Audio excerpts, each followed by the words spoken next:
Iran is a reason why diplomacy won't work. Iran is one of the most malign forces in the region. It's pushing towards conflict all the time.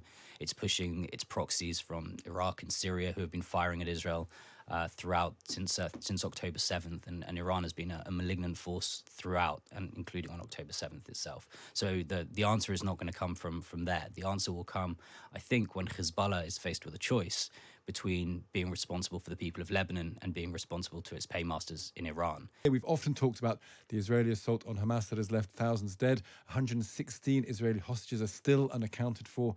Now their attention is turning to Israel's northern border, where the conflict with Hezbollah is stepping up just as the war in Gaza could be approaching its end. Let's talk to Yair Zivan. He's senior advisor to Yair Lapid, leader of the opposition in Israel, the man who might well succeed Benjamin Netanyahu when an opportunity comes. He's got a book called The Centre Must Hold as well, and he's joined us in the studio. Yair, good morning to you. Hi, good morning.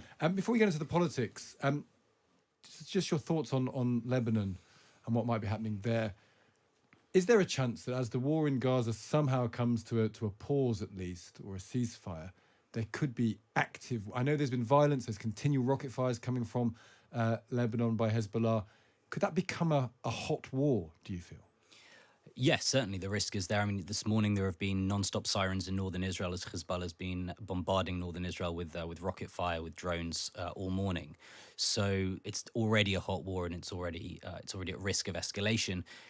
The big question is, can we find a diplomatic solution, which I think everybody would prefer, which pushes Hezbollah away from Israel's border and allows about 100,000 Israelis to return to their homes in northern Israel, where they're currently internally displaced within the country. The alternative to that, a wider or greater escalation in Lebanon, would be disastrous for both countries. It would be bad for Israel. It would be terrible for Lebanon, and I don't think that's in anyone's interest. Could Israel fight it? I mean, do they have the ability to fight it? Sure. Israel has the ability to defend itself across multiple fronts. It's something that Israel's prepared itself for many years, but it's something that I think everybody should want to avoid if we can find a diplomatic solution. What we can't really ask is the people of Israel, of northern Israel, to move back to the border where they can see Hezbollah fighters with their own eyes across the border after what we saw happen to the residents of southern Israel on October 7th. So where's Iran in all this? They've got their elections tomorrow, I think. It's this week. They obviously are the power brokers in the region. They've supported Hamas. They've supported Hezbollah. Are they a diplomatic possibility, or are they a reason why diplomacy won't work? No, Iran is a reason why diplomacy won't work. Iran is one of the most malign forces in the region. It's pushing towards conflict all the time.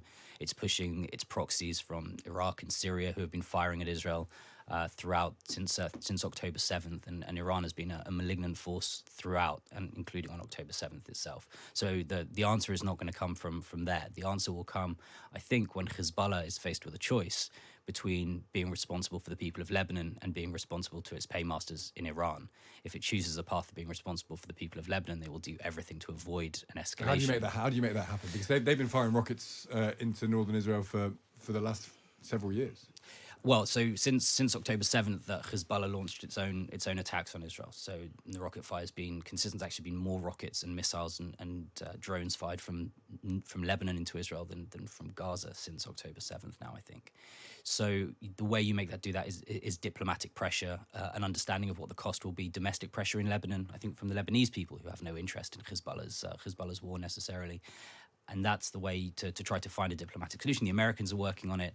Amos Hochstein, who's the special envoy, I believe, was in Paris yesterday talking to the French, who have a major role in Lebanon as well, to see if we can find a way out. Your book's called The Centre Must Hold. Yes. Has the lesson of Israeli politics been for the last 5 years the centre can't hold because the right wing is grabbing power, and it's put someone in position, Benjamin Netanyahu, who can never actually concede power, because if he concede power, he's in trouble? So I think it's a little more complex than that. But if you look at the opinion polls today in Israel, if there was an election held in Israel tomorrow, it would be a centrist government that would be formed. And the Israeli public, despite the fears and the horrors that have come from October 7th, has actually moved back to the centre now rather than moving further to the right. What you see in Israel today is a reputation of the kind of populism and extremism of this government. Started before October 7th with the protests against the attempt to undermine Israeli liberal democracy. But you can't force an election, can you? So we're working on it. It's a difficult process when there's a solid majority, but we're actually already seeing cracks in the Israeli coalition. And so I wouldn't be surprised to see elections either late in 24 or early 25 alive in Israel.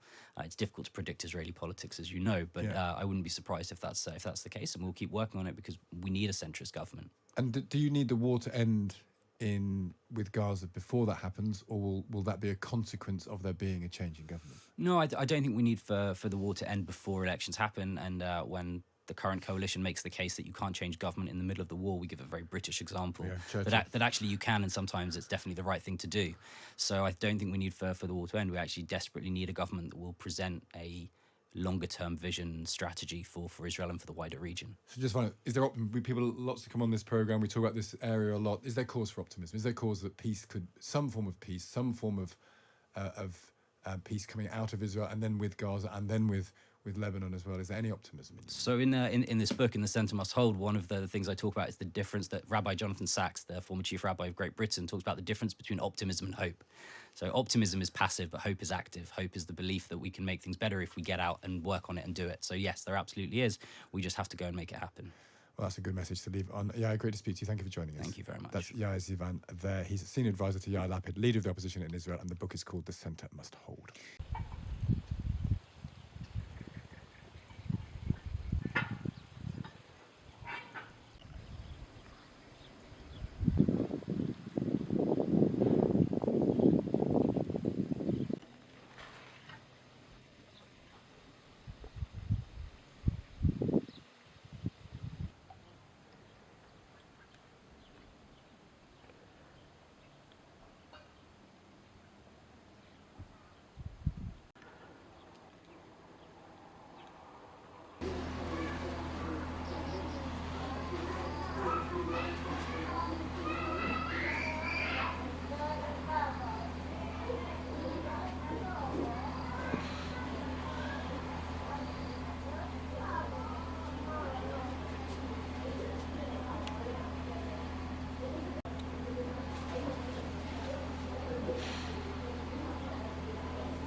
פה רזל כי זה